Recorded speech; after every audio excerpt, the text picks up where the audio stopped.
Hello everyone, welcome to वायोवेडा एडकोर। तो आज हम लोग बात करने वाले हैं अपने नए टॉपिक की, जिसका नाम है कॉमेंसैलिज्म। तो जब हम लोग यहाँ इंटरेक्शन की बात करते हैं कि दो स्पीसीज किस तरीके से इंटरेक्ट करती हैं, तो यहाँ हमको देखने को मिलता है कि एक स्पीसीज को तो प्रॉफिट होगा, लेकिन जो दूसरी वाली स्पीसीज होगी उस पर कुछ फर्क नहीं पड़ेगा, वो बिल्कुल न्यूट्रल रहेगी। तो हम लोग बोल सकते हैं कि one species is benefited and other is neither harm nor benefited. Means एक को तो प्रॉफिट होगा, लेकिन दूसरे को ना तो हार्म होगा ना किसी तरीके का कोई प्रॉफिट होगा। तो वही यहाँ लिखा है कि commensalism is a type of symbiotic relationship between two organism in which one benefits without affecting the other one in any way. अब यहाँ बोला है कि जो सेकंड वाला है वो किसी न किसी तरीके से दूसरे वाले ऑर्गेनिज्म को प्रॉफिट कराएगा और उस पर कोई इफेक्ट नहीं पड़ेगा। तो चलिए देखते हैं कि किस तरीके से प्रॉफिट करवाते हैं। तो कॉमेंसैलिज्म में हमने क्या बोला, एक को तो प्रॉफिट होगा और जो सेकंड स्पीसीज होगी उस पर हमारा कोई इफेक्ट नहीं पड़ेगा, न्यूट्रल रहेगी, न्यूट्रल रहेगी। तो अभी जो हमें सामने फिगर दिख रहा है, अगर हम लोग इसी से समझना चाहें तो जैसे हमने बात की थी कि डॉग्स पर जो टिक्स हो जाते हैं, पैरासिटिस में हमने वो बात की थी।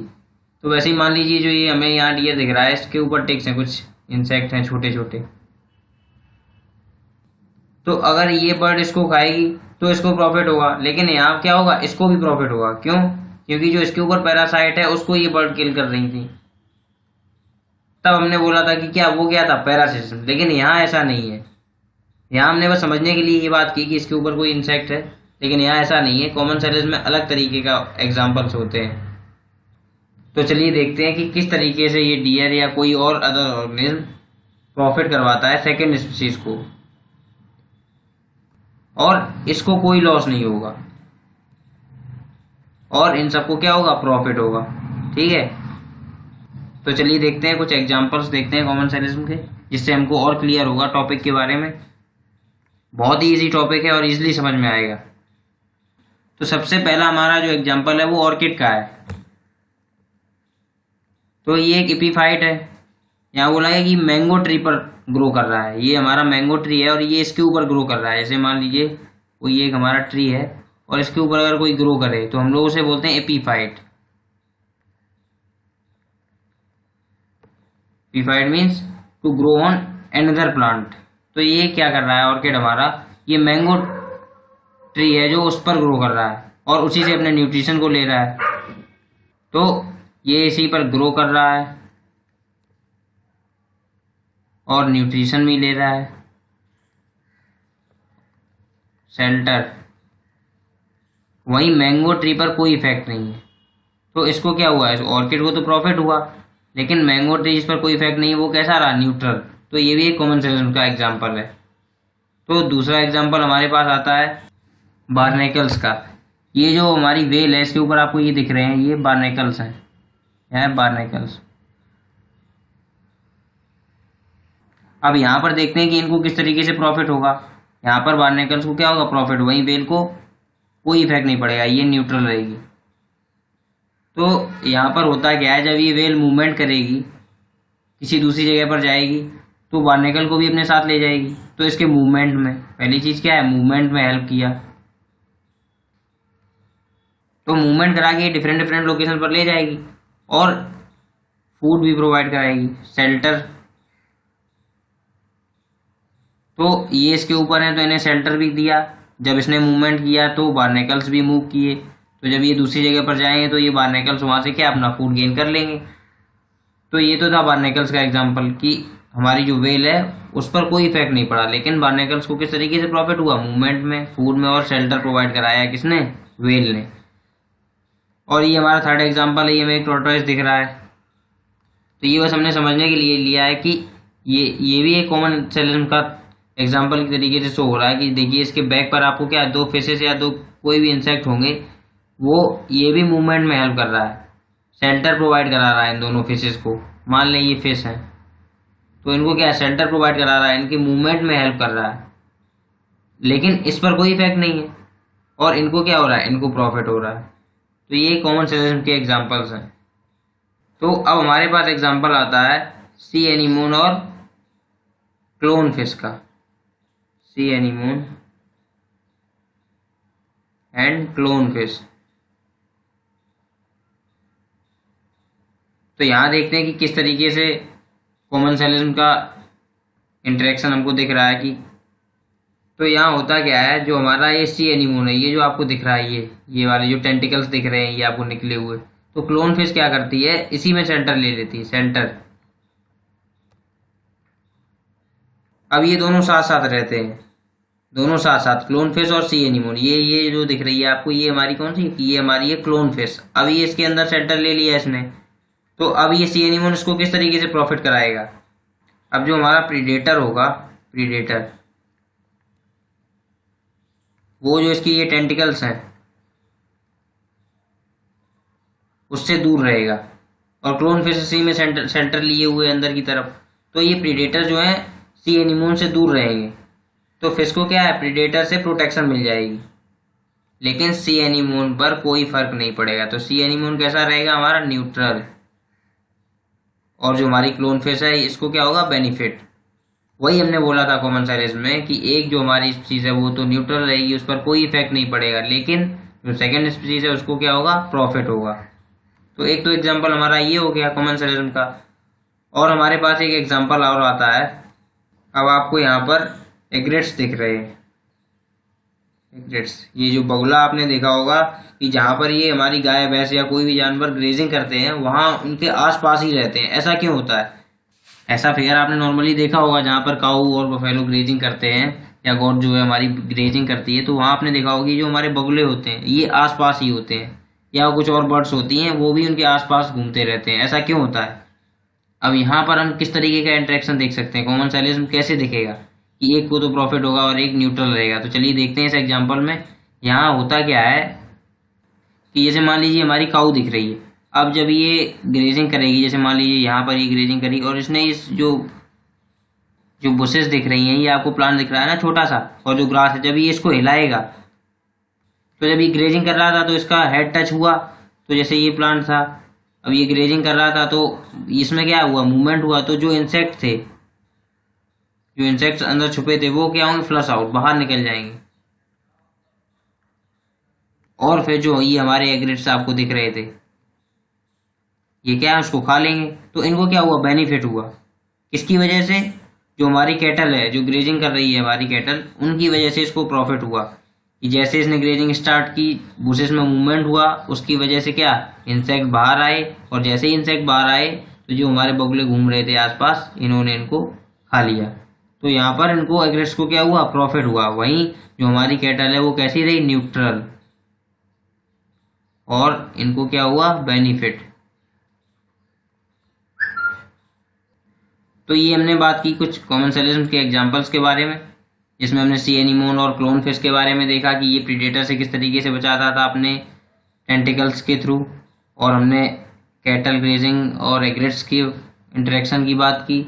बार्नेकल्स का एग्जांपल हमने देखा, ऑर्किड प्लांट का एग्जांपल देखा जो कि एपीफाइट होता है, जो मैंगो ट्री पर ग्रो कर रहा था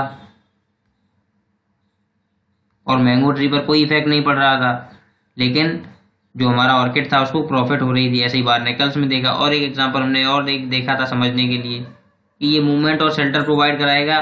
जब ये मूवमेंट करेगा तो फूड की तरफ ले जाएगा, वहां से वो लोग अपना फूड गेन कर लेंगे, और शेल्टर तो मिल ही रहा है इनको। और ये जो हमारी हमने अब बात की थी कि जो वेल थी, ये एक्चुअली होता क्या, साइज में बहुत बड़ी होती है, तो इस पर कोई फर्क नहीं पड़ता है इन बार्नेकल्स की वजह से। तो यहाँ हमने देख लिया कि एक स्पीसीज को तो क्या हुआ, प्रॉफिट हुआ, वहीं दूसरी न्यूट्रल रही, उस पर कोई इफेक्ट नहीं पड़ा। तो ये तो था कॉमेंसैलिज्म के बारे में और उनके सारे एग्जांपल्स। अब हम बात करेंगे एमेंसैलिज्म के बारे में। तो ये कॉमेंसैलिज्म से जस्ट अपोजिट है। वहाँ हमने बोला था, कॉमेंसैलिज्म में हमने क्या बोला था कि एक स्पीसीज हमारी न्यूट्रल रहेगी और जो दूसरी होगी उसको क्या होगा, प्रॉफिट होगा। लेकिन जब हम लोग एमेंसैलिज्म की बात करते हैं तो यहाँ पर क्या होगा कि एक स्पीसीज तो न्यूट्रल रहेगी, लेकिन जो सेकेंड स्पीसीज है वो उसको लॉस होगा, मीन्स वो डेट्रीमेंटल होगी।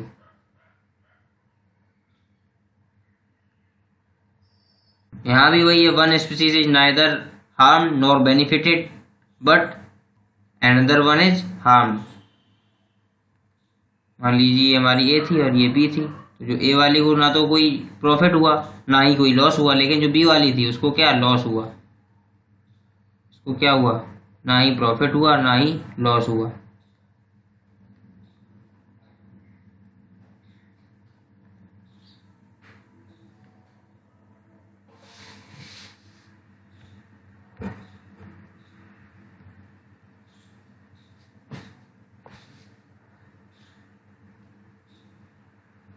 तो इसके एग्जाम्पल के बारे में हम लोग अपने इंट्रोडक्टरी लेक्चर में डिस्कस कर चुके हैं, ब्लैक वॉलनट ट्री के बारे में। उसमें हमने क्या बोला था कि जो हमारा ब्लैक वॉलनट ट्री था उसके जो आसपास वाले प्लांट थे वो सरवाइव नहीं कर पा रहे थे। क्यों? क्योंकि ये केमिकल सेक्रीट करता था, जितने सॉइल था आसपास उसमें सारे में एक केमिकल सेक्रीट करता था जिसका नाम था जिग्लोन। तो जो आसपास के प्लांट थे वो सरवाइव नहीं कर पाते थे इस टॉक्सिक केमिकल की वजह से। ये जो टॉक्सिक केमिकल था जिग्लोन, इसकी वजह से जो आसपास वाले प्लांट थे वो सरवाइव नहीं कर पाते थे। तो ये तो एक हमारा था ब्लैक वॉलनट ट्री का एग्जाम्पल। इसमें अगर हम लोग बोलें तो एक एप्पल का ट्री हो सकता है, जो एप्पल का ट्री होता है, टोमेटो का होता है, और भी होते हैं। तो यहाँ पर क्या हुआ, हमने देखा कि इस प्लांट पर तो कोई इफेक्ट नहीं पड़ा, लेकिन जो सराउंडिंग प्लांट थे, सराउंडिंग प्लांट्स थे, जो आसपास के प्लांट थे या चारों ओर जो प्लांट थे, उनकी ग्रोथ कैसी हो गई, स्लो हो गई, या वो सरवाइव नहीं कर पाए, तो उनको क्या हुआ, लॉस, और इस पर कोई इफेक्ट नहीं पड़ा। ये कैसा रहा, न्यूट्रल। ये तो हो गया हमारा ब्लैक वॉलनट ट्री। और दूसरा एग्जांपल हमारे पास एक आता है पेनिसिलियम का। पेनिसिलियम का तुम्हें पता है ना, पेनिसिलियम नोटेटम। तो इसमें होता क्या है, ये फंगस है ना जिससे हम लोग एंटीबायोटिक ड्राइव करते हैं। ये एक ऐसी फंगस है जिससे हम लोग एंटीबायोटिक ड्राइव करते हैं। वो कौन सी एंटीबायोटिक है, अब वो है पेनिसिलिन। पेनिसिलिन। तो जो हमारे पास पेनिसिलियम नोटेटम था, इस फंगस से हमने ड्राइव की पेनिसिलिन। और जो पेनिसिलिन होती है वो क्या है, अपनी लाइफ साइकिल में या अपने ग्रोथ टाइम पर, ग्रोथ टाइम, तो जो हमने पेनिसिलियम की बात कर रहे थे, तो जब इसका ग्रोथ हो रहा होता है, जब इसकी लाइफ साइकिल चल रही होती है, तब ये केमिकल सेक्रीट करती है। जो पेनिसिलियम नोटेटम है वो कौन सा है केमिकल, एंटीबायोटिक हमारा पेनिसिलिन है। और अब जो ये पेनिसिलिन है, ये जो केमिकल है, ये जो बैक्टीरिया होते हैं सराउंडिंग में, उनकी ग्रोथ नहीं होने देता है। This chemical does not allow growth of surrounding, जो भी आसपास बैक्टीरिया है उसकी ग्रोथ नहीं होने देता। तो पेनिसिलियम नोटेटम था, ये ऐसा फंगस था जिससे हमने ड्राइव किया एक एंटीबायोटिक जिसका नाम था पेनिसिलिन। हमने बोला कि ये जो जब इसकी लाइफ साइकिल चल रही होती है तो ये केमिकल सेक्रीट करता है जो होता है पेनिसिलिन, जिसकी वजह से जो आसपास बैक्टीरिया होते हैं वो मर जाते हैं। तो अब इन बैक्टीरियाज को तो लॉस हुआ, लेकिन ये जो हमारा ये पेनिसिलिन था, ये पेनिसिलियम, इस पर कोई इफेक्ट नहीं पड़ा। तो ये तो था न्यूट्रल और ये डेट्रीमेंटल, इसे लॉस हो गया। तो ये भी दो इम्पोर्टेंट एग्जाम्पल हैं एमेंसेलिज्म के बारे में, जिसमें हमने क्या बोला, एक बार और रिकॉल कर लेते हैं। जिसमें हमारी एक स्पीसीज तो न्यूट्रल रहती है और जो सेकंड स्पीसीज होती है उसको लॉस होता है। तो और हम लोग एमेंसेलिज्म को और अच्छे से समझने के लिए दो एग्जाम्पल और देख लेते हैं, तो हमें और क्लियर हो जाएगा। तो देखते हैं, ये पहला एग्जाम्पल हमारे पास आता है एल्गल ब्लूम का।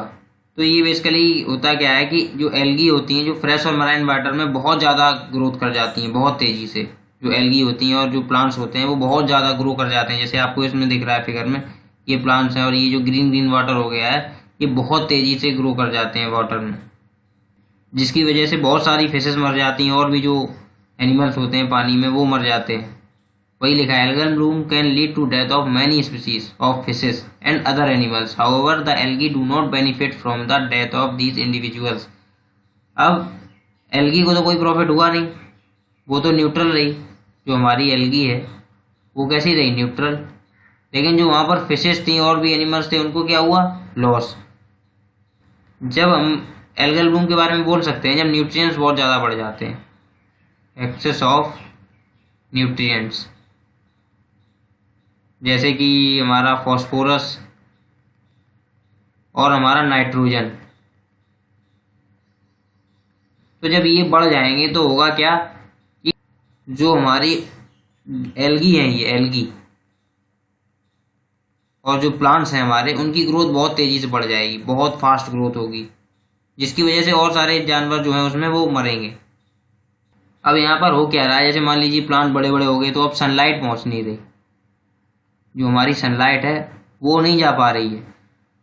पहला फैक्टर तो ये हो गया, और दूसरा फैक्टर हो गया ऑक्सीजन। ऑक्सीजन की कमी हो गई। अब जब ऑक्सीजन की कमी होगी तो हमें तो पता ही है कि फिर तो फिशिस को या और जो ऑर्गेनिज्म है वो तो मरेंगे जब ऑक्सीजन लेवल डाउन होगा। तो ये भी एक एमेंसलिज्म का ही एग्जाम्पल है, जहाँ पर हमने देखा कि जो हमारी एल्गी थी उसको कोई भी लॉस नहीं हुआ, उसने तो बहुत तेजी से ग्रो किया। अब ग्रो इस वजह से किया क्योंकि न्यूट्रिएंट्स बहुत ज़्यादा हो गए थे, जो फॉस्फोरस नाइट्रोजन था, और ऑक्सीजन की कमी होगी, जिसकी वजह से जो दूसरे जानवर थे उनको क्या हुआ, लॉस हुआ। एल्गी पर तो कोई फर्क नहीं पड़ा, लेकिन जो और फिशेस थी हमारी वो तो मर गई ना। तो ये भी एक एमेंसलिज्म का एग्जाम्पल है। और हम लोग एक एग्जाम्पल अपनी डेली लाइफ से अगर सीखना चाहें तो जैसे ह्यूमन बीइंग का, हम लोगों का ही एग्जाम्पल ले लीजिए। तो हम लोग क्या है कि बहुत सारे प्लांट्स काट रहे हैं अपनी नीड के लिए, और जो हम लोगों की एक्टिविटीज़ की वजह से वाटर पॉल्यूशन हो रहा है हमारी वजह से। और जैसे आपने न्यूज़ सुनी होगी कि किसी जंगल में आग लग गई तो इतनी सारी जो ऑर्गेनिज्म थे वो उनकी डेथ हो गई। तो ऐसी सिचुएशन में क्या होता है, बहुत सारी जो स्पीसीज होती हैं वो भी तो मर जाती हैं ना, जो केवल उसी पर्टिकुलर एरिया में पाई जाती थी। और वो किसकी वजह से हुआ, जो हम लोगों की एक्टिविटीज़ थी। तो हम लोगों पर तो कोई फर्क नहीं पड़ रहा है, लेकिन जो और क्रिएचर्स हैं हमारे, उन पर तो फर्क पड़ रहा है, उनको तो लॉस हो रहा है, क्योंकि हम लोग उनकी जो हैबिटेट है उसको डिस्ट्रक्ट कर रहे हैं। वही यहाँ लिखा है, one of the best example of amensalism is the one establish between human and other species. जो हम लोग हैं और जो दूसरी स्पीसीज हैं, under extinction due to human actions. अब जो हम लोगों की एक्टिविटीज़ हैं उनकी वजह से, devastation by fire, ecological accident की हमने बात की, जैसे यहाँ देखिए आपको दिख रहा है फिगर में आग लग गई, और कई फिशेज वाटर पॉल्यूशन की वजह से मर रही हैं, जो गंदा पानी पी रही हैं। तो उनको तो लॉस हो रहा है, हम लोग अपनी नीड के लिए ये सब गलत काम कर रहे हैं, हम पे तो कोई फर्क नहीं पड़ रहा है, लेकिन जो क्रिएचर्स हैं उनको लॉस हो रहा है। तो ये भी एक एमेंसलिज्म का बहुत अच्छा एग्जाम्पल था। तो ये यहाँ से हमें पूरा बिलीव है कि आप लोगों को समझ में आ गया होगा ये टॉपिक। और अगर एक देखना चाहें तो जो हमारे स्मूथर प्लांट होते हैं, स्मूथर प्लांट, हमारे स्मूथर प्लांट्स होते हैं, स्मूथर प्लांट जैसे कि बार्ले, और हमारा है एक सनफ्लावर। ये क्या करते हैं, अपने आसपास जो वीड होती हैं उनको ग्रो नहीं करने देते। तो इन पर तो कोई फर्क नहीं है, लेकिन जब ये ग्रो नहीं होंगी तो इनको तो लॉस होगा ना। और ये कैसे रहेंगे, न्यूट्रल। जैसे ब्लैक वॉलनट ट्री के लिए हमने देखा था, वो केमिकल सेक्रेट कर रहा था, जिसकी वजह से सराउंडिंग में जो प्लांट्स थे वो सर्वाइव नहीं कर पा रहे थे। तो ये हमारे स्मूथर प्लांट्स भी कुछ ऐसे ही होते हैं। तो इस तरीके से आज हमने अपने कॉमेंसलिज्म और एमेंसलिज्म टाइप ऑफ इंटरेक्शन को भी कंप्लीट कर लिया। इस वीडियो के साथ हमारा ये लेक्चर और हमारा chapter organism and population complete होता है। तो आई होप आप लोगों को समझ में आया होगा। अरे हमारा एक टॉपिक छूट रहा है, उसको भी थोड़ा डिस्कस कर लेते हैं, उसके बाद कंप्लीट करते हैं चैप्टर अपना। वो हमारा टॉपिक है प्रोटोकॉपरेशन।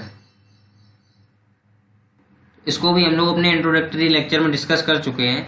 तो यहाँ भी हमने बोला था कि दोनों स्पीसीज क्या म्यूचुअली बेनिफिट होती हैं। तो प्रोटोकॉपरेशन के लिए हम लोग बोल सकते हैं in which one species is harm, sorry यहाँ लॉस तो किसी को होना ही नहीं है। तो यहाँ क्या है, in which both are mutually benefited, both are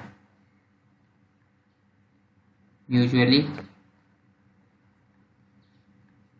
benefited, means दोनों को प्रॉफिट होगा। जैसे हमने म्यूचुअलिज्म में बात की थी वैसे ही यहाँ है, लेकिन म्यूचुअलिज्म में क्या था कि उन दोनों स्पीसीज का होना बहुत ज़रूरी था। जैसे हमने लाइकेंस की बात की थी, वहाँ एल्गी और फंजाई जो थे दोनों का होना बहुत कंपलसरी था, लेकिन यहाँ ऐसा नहीं है। यहाँ अगर एक स्पीसीज नहीं भी होगी या वो एक दूसरे के बिना भी सरवाइव कर सकते हैं, live without each other as well, मतलब एक दूसरे के बिना भी रह सकते हैं, लेकिन म्यूचुअलिज्म में ऐसा नहीं था। तो इसको हमने एक और नाम दिया है, फैकल्टेटिव म्यूचुअलिज्म।